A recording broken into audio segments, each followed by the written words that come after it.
Bonjour à tous. Adam et Ève, Noé, le déluge, Babylone. À chaque pas, l'Irak témoigne de son passé biblique.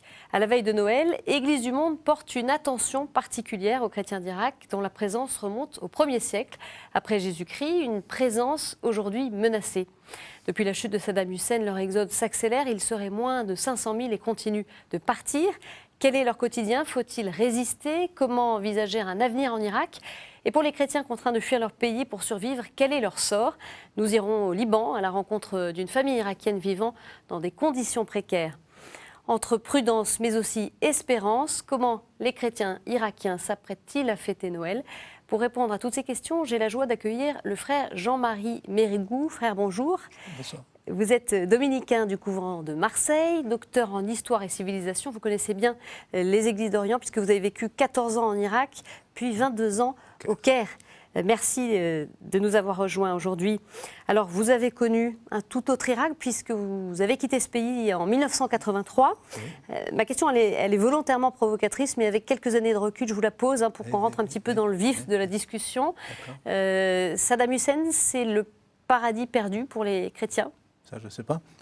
Moi, l'Irak que j'ai connu, c'est un Irak où j'étais à Mossoul surtout. On pouvait aller à la messe tranquillement. Il y avait des cloches sur les églises, des croix, des grandes fêtes. Tout Mossoul, pourtant une ville massivement musulmane, était en fête. On se visitait chrétiens et musulmans, et puis les grandes liturgies du jeûne de Ninive, tout ça, c'était une fête. Et alors maintenant, où sont-ils? Qu'est-ce qui s'est passé? Pourquoi? Pourquoi notre couvent de Mossoul, maintenant, il est fermé? Pourquoi ces églises sont vides? Les gens ont peur d'y aller. Pourquoi? En tout cas, l'Irak d'aujourd'hui, bien sûr, il est différent de ce que vous avez connu sous Saddam Hussein. Est-ce que, pour vous, ça bouleverse la vitalité du christianisme ou non? Non, je ne pense pas. On n'a pas besoin de... Le christianisme d'Irak est une chose extraordinaire. Vous l'avez évoqué, mais je crois qu'il faut encore le redire. Les chrétiens d'Irak, ce sont les chrétiens de la Mésopotamie et les chrétiens de la Pentecôte.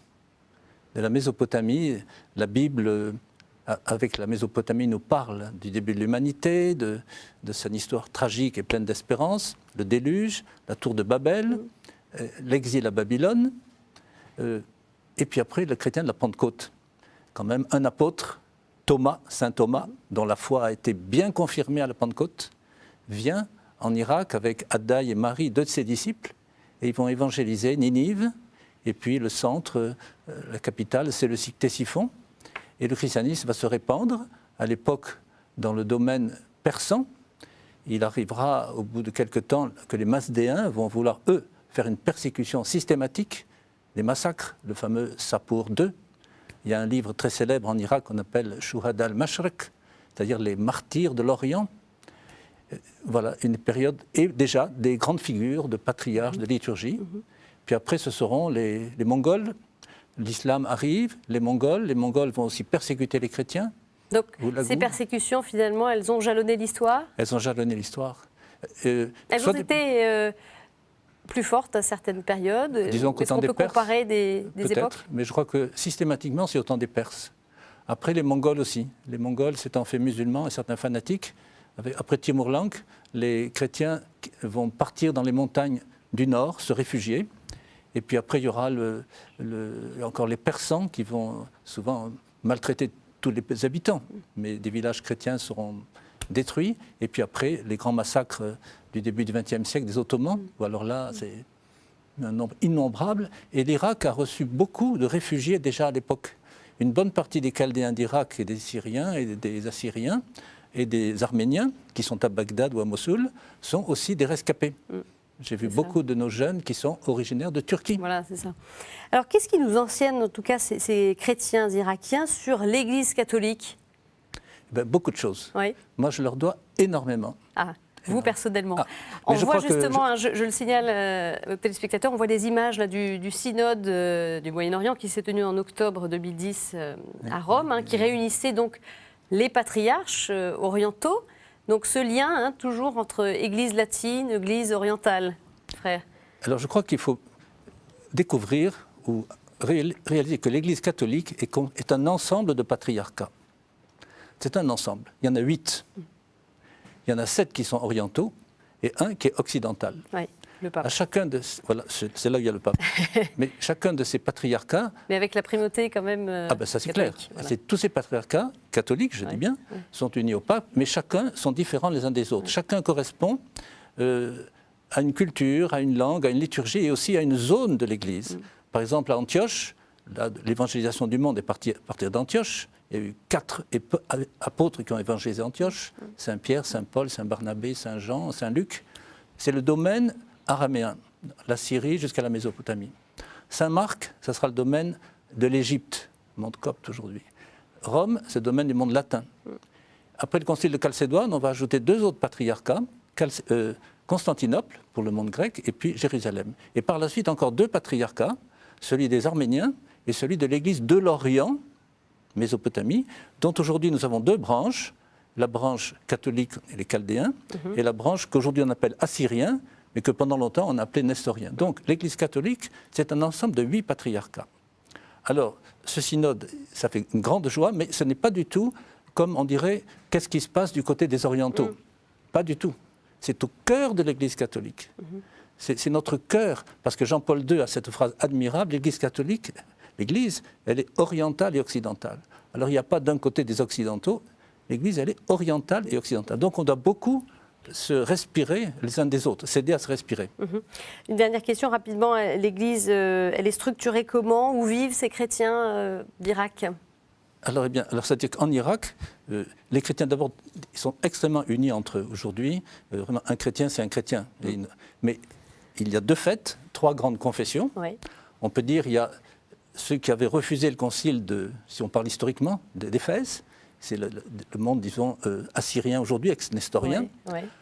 Après, ceux qui ont refusé le concile de Chalcédoine, c'est ce qu'on appelle les orthodoxes, syriens orthodoxes, monophysites théoriquement. Et puis après, il y a le monde catholique qui comprend les patriarcats chaldéens, syriens catholiques, et puis encore un petit peu les arméniens. Donc voilà. Alors structuré, par exemple, Bagdad est le centre de l'un des patriarcats de l'Église catholique. Oui. C'est Monseigneur Emmanuel Delhi III, cardinal Delhi, donc qui a son centre. Mais il y a aussi beaucoup de Syriens catholiques en Irak qui ont leur patriarche à Beyrouth. Et de même, les Syriens orthodoxes ont leur patriarche à Damas. Voilà, c'est ça, qui peuvent se situer effectivement à l'extérieur. Très important, l'Église catholique, c'est un ensemble de patriarcats qui ont chacun il y a un droit canon dans l'Église et 2 codes, un latin et occidental et oriental. À ne pas oublier. À ne pas oublier, oui, exactement. Oui. Alors, on en revient un petit peu au contexte actuel pour ces chrétiens irakiens. Depuis la chute du dictateur, les violences se sont multipliées contre les chrétiens. Une date est restée gravée dans les mémoires, celle du 31 octobre 2010. Oui. Un attentat particulièrement violent et symbolique frappait en plein cœur les chrétiens lors d'une messe célébrée en la cathédrale syriaque catholique Notre-Dame du Perpétuel Secours à Bagdad, faisant 46 victimes et des centaines de blessés. Pour ne pas oublier, les impacts de balles marquent encore les murs. La cathédrale Notre-Dame du Perpétuel Secours est restée ouverte malgré les menaces terroristes et tandis que de nombreuses églises ont fermé à Bagdad. Mais pour tous, elle est devenue la cathédrale du carnage depuis qu'elle a été choisie par les terroristes, venant pour la plupart de l'autre côté de la frontière, pour y commettre les pires exactions sanglantes à l'encontre des chrétiens d'Irak. Le 31 octobre 2010, des centaines de fidèles ont été tués et blessés à l'intérieur de cette église. Depuis la chute de Saddam Hussein en 2003, des organisations terroristes jusque-là inconnues des Irakiens ont commencé à multiplier les menaces envers les populations. Messages, lettres de menaces, enveloppes contenant des balles de revolver. Extrait des revendications d'attentats contre 5 églises en août 2004. Les forces américaines ont trouvé refuge auprès de traîtres en Irak. Nous revendiquons ces attentats. Et sachez que l'armée de Dieu est prête pour les croisades que vous avez voulues. Vous en assumerez les conséquences.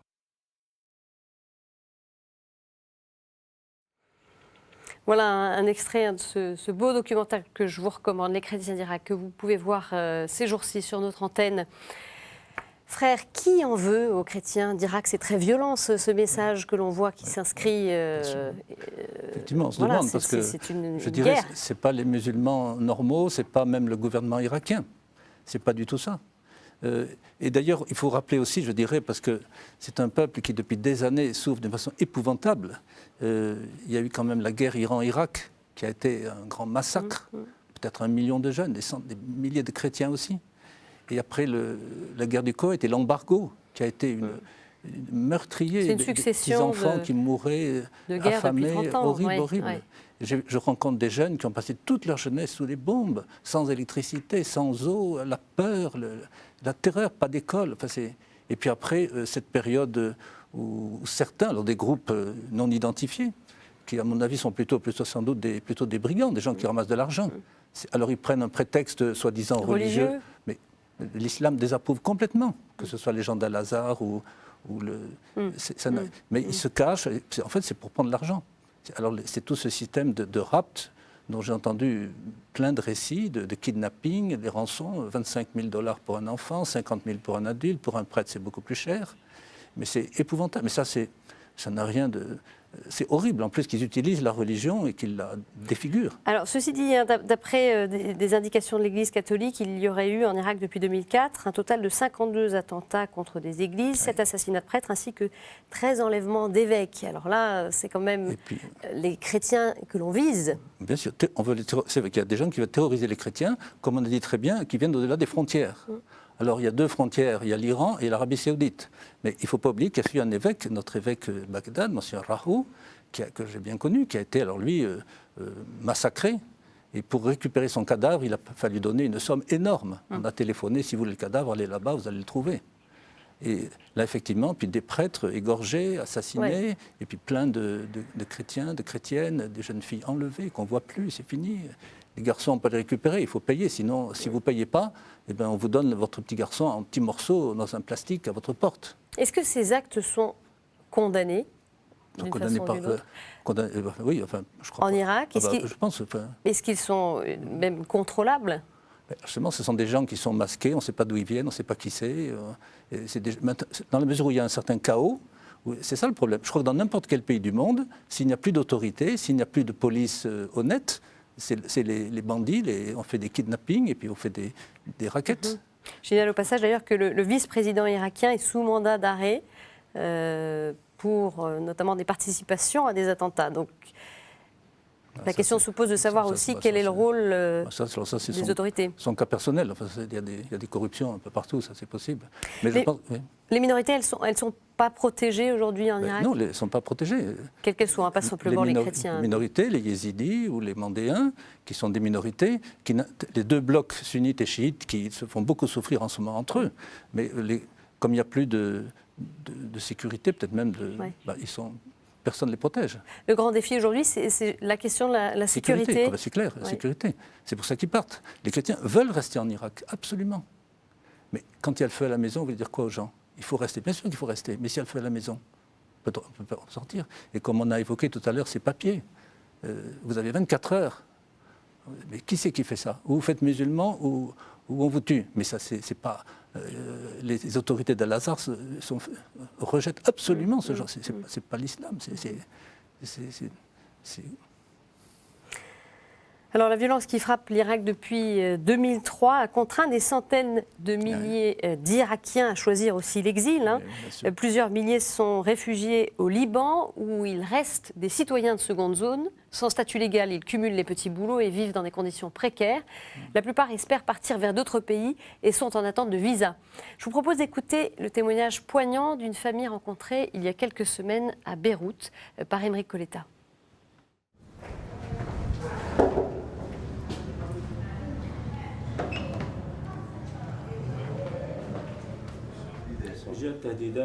Nous vivions encore à Bagdad en 2006.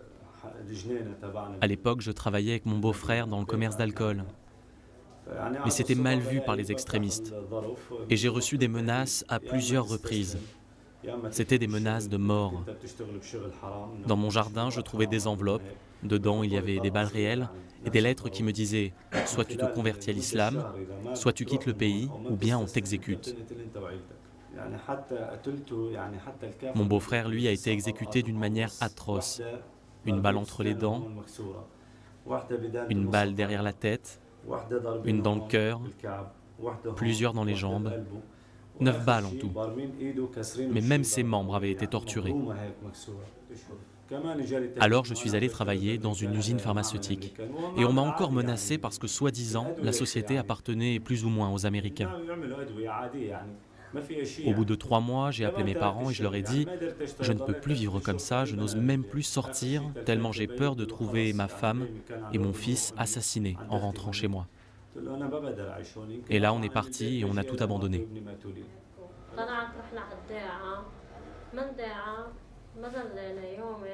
Après ça, on est resté 1 mois en Syrie. On voulait venir au Liban. Mon père était déjà réfugié là-bas. Et on n'avait pas d'autre choix que d'y aller en clandestin. Alors on a payé un passeur, on a traversé les vallées et les montagnes avec notre fils et nos affaires. Et là, on a passé la frontière du Liban de manière illégale. Il faisait nuit et pendant 6h30, à chaque fois qu'on entendait le bruit d'une voiture ou d'une moto, on se cachait où on pouvait. On se couchait par terre, dans des fourrés, ou on sautait dans des petites fosses. On s'en est sortis, mais on était bien amochés. Et on avait surtout très peur. Lorsqu'on est arrivé à Beyrouth, on a rejoint mon beau-père. Il nous a trouvé une place dans un studio où vivaient déjà 12 clandestins. Ce n'était pas possible, on voulait un peu d'intimité. Alors j'ai dégoté une petite pièce, mais même un âne aurait refusé d'y dormir. Avec toute l'humidité qu'il y avait là-bas, mon fils a commencé à avoir des problèmes de santé et a eu une pneumonie.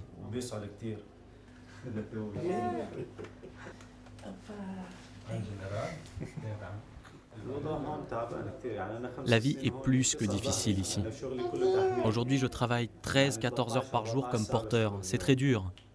Je commence à avoir de gros problèmes de dos, mais il n'y a pas le choix. Sinon, je n'aurais pas de quoi nourrir ma famille. En plus, maintenant, on a une petite fille. J'ai voulu aller demander de l'aide, dans les églises ou à l'ONU. Mais on ne nous considère pas comme prioritaires, parce qu'on est là depuis 2007. Je leur explique que moi aussi, je suis une réfugiée et que je traverse encore toutes ces difficultés. On me répond que ceux qui viennent d'arriver ont désormais la priorité sur nous. Il n'y a plus d'espoir au Liban. On doit partir plus loin, à l'étranger.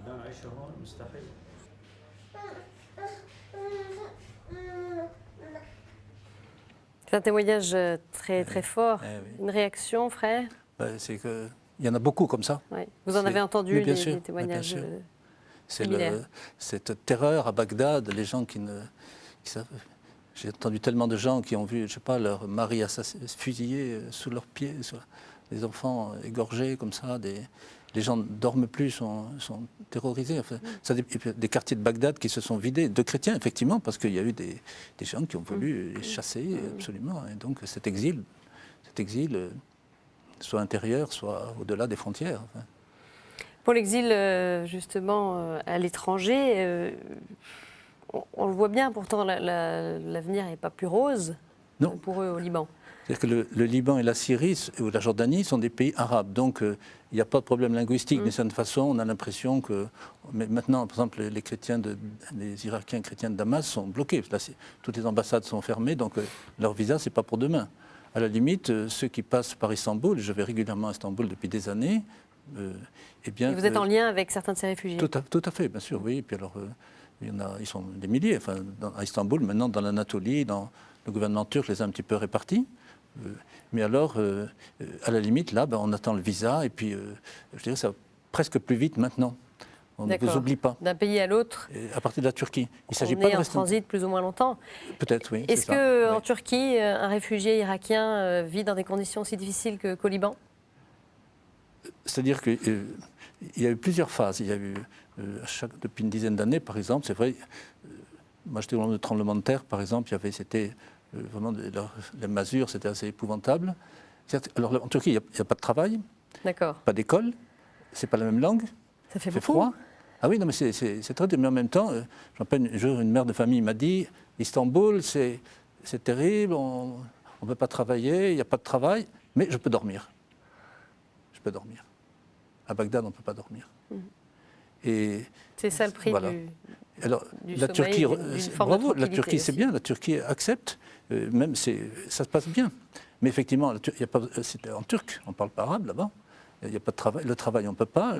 La médecine, ça coûte cher. Heureusement qu'il y a des sœurs de Saint-Vincent-de-Paul qui ont un hôpital Saint-Georges à Istanbul. Quand on peut leur ramener quelqu'un, elles le soignent gratuitement parce que ça coûte cher quand il n'y a pas de sécurité sociale. Donc, c'est vrai que c'est une situation assez méconnue finalement, ce qui se passe pour ces réfugiés irakiens qui partent soit dans des pays du Moyen-Orient, soit plus loin. On ne sait pas bien ce qui leur arrive. Alors à Istanbul, il y a la crypte des franciscains conventuels qui est très connue dans le monde entier maintenant, qui est depuis des années l'église des Chaldéens. Le dimanche, moi je célèbre toujours avec le père curé, avant l'évêque turc est décédé, c'est un prêtre turc chaldéen, et qui célèbre, des fois pour pas connaître, on est 800 personnes. C'est absolument fantastique. Et donc il y a une foi qui est forte. Extraordinaire. Je me rappelle un jour à Istanbul, il y avait justement une délégation universitaire qui était de passage, c'était un vendredi saint, et il me dit, on ne sait pas quoi faire cet après-midi, on n'a pas de programme. Je dis, venez. Ils sont venus assister au chemin de croix, enfin à la cérémonie de la crucifixion du Christ. Ils n'ont pas compris un mot, mais ils m'ont dit, c'est un voyage à Istanbul, c'est ça. On retiendra toujours, on n'a jamais oublié ça. Une foule de gens qui prient, qui chantent en araméen, enfin, c'est absolument, c'est fantastique. On retrouve les foules de Bagdad, les grandes cathédrales de Mossoul, de Bagdad, c'est extraordinaire. Oui. Enfin, et ils le transportent. Et quand le pape est passé à Istanbul, j'étais aussi à ce moment-là, c'était en 2007, il y a eu la messe, où dans la cathédrale, Saint-Esprit, il y a eu chaque rite catholique à chanter, arménien, grec, et puis tout d'un coup, la chorale, parce qu'ils font des chorales. Ils arrivent, ils font une chorale. Ils ont chanté un psaume. Alors il paraît que le pape a dit, mais qui chante? Il dit, c'est les Chaldéens. Alors on a su la chose, on a fait un CD, on l'a envoyé au pape, on a enregistré les chants. Et le pape, vraiment, je crois, c'était très émouvant. Ce génie, parce que moi je crois que Chateaubriand parle du génie du christianisme, moi je dirais le génie du christianisme araméen, cette vivacité, cette foi forte, communicative. Qui est un exemple pour nous. Alors justement, on va rester sur cette note d'espérance pour ces chrétiens irakiens, puisque malgré les nouvelles violences subies par certains d'entre eux pendant la période de l'Avent, on se souvient de cette attaque à Mossoul le 13 décembre, 2 chrétiens ont été tués. Et bien c'est dans l'espérance que ces chrétiens s'apprêtent à fêter Noël, comme nous l'a confié l'archevêque émérite syriaque catholique de Mossoul, Monseigneur Georges Kartz-Moussa, joint par téléphone il y a quelques jours. On l'écoute. On s'attendait à ce que la psychologie des chrétiens soit affectée. Eh bien, elle l'a été, mais on a dépassé ce stade pour avoir confiance. C'est sous le signe de l'espérance que nous allons fêter Noël. On va célébrer seulement dans les églises comme on fait tous les ans. Et nous prenons donc nos précautions pour la sécurité. Par exemple, j'entends le prêtre dimanche dernier qui demande aux dames de ne pas avoir des sacs à main pour les célébrations, afin d'éviter les fouilles et d'éviter aussi le passage d'autres choses. Nous souhaitions aussi que les gouvernements déploient une force plus grande pour la sécurité des églises, l'entrée des rues, des quartiers où se trouvent des chrétiens. Alors frère, malgré tous ces événements, cette difficulté, cette lourdeur pour la situation des chrétiens au quotidien, il faut résister. Je crois que, à propos du massacre dans la cathédrale, je voudrais une image très belle. Du Perpétuel Secours. J'ai vu récemment la maman d'un des 2 prêtres assassinés. Alors, et il y avait sa famille avec elle, c'était en France. Et elle m'a dit que son fils célébrait à l'autel. Il disait la messe. Elle était au premier rang. Quand les criminels sont entrés, qu'ils ont commencé à tirer sur la foule, le prêtre, son fils donc de l'autel, leur a dit « Arrêtez, arrêtez ». Il a été immédiatement descendu et il est tombé agonisant dans les bras de sa mère. Moi, j'ai dit, voilà, eh bien, c'est à la fois, c'était la Vierge Marie qui recevait son fils qui descendait de l'autel. J'ai trouvé ça extrêmement fort. Et je crois que là, il y a aussi l'espérance, parce que cette femme que je vois qui prie tout le temps, c'est l'espérance, c'est la résurrection. On va rester sur ces mots. Je suis un petit peu émue moi-même. Un mot juste on porte ces chrétiens irakiens dans la prière en ces fêtes de Noël. Bien sûr. Et tout à l'heure, un de mes confrères dominicains, irakien, le père Ephrem, m'a donné 2 pensées de saint Ephrem, qui sont, je crois, très belles. Les épis de blé courbent leur tête devant la tempête, mais les tempêtes ne peuvent les casser. Autre pensée de saint Ephrem. Des hauteurs, une force est descendue, et des entrailles de Marie, une espérance a brillé sur nous. On va terminer sur ces belles paroles. Merci beaucoup, frère, en tout cas, d'être venu sur ce plateau pour cette émission en pensée avec les chrétiens d'Irak, en pensée en communion avec eux pour ces fêtes de Noël. Vous pouvez revoir cette émission sur notre site et je vous souhaite bien sûr à tous un très joyeux Noël. À bientôt, au revoir.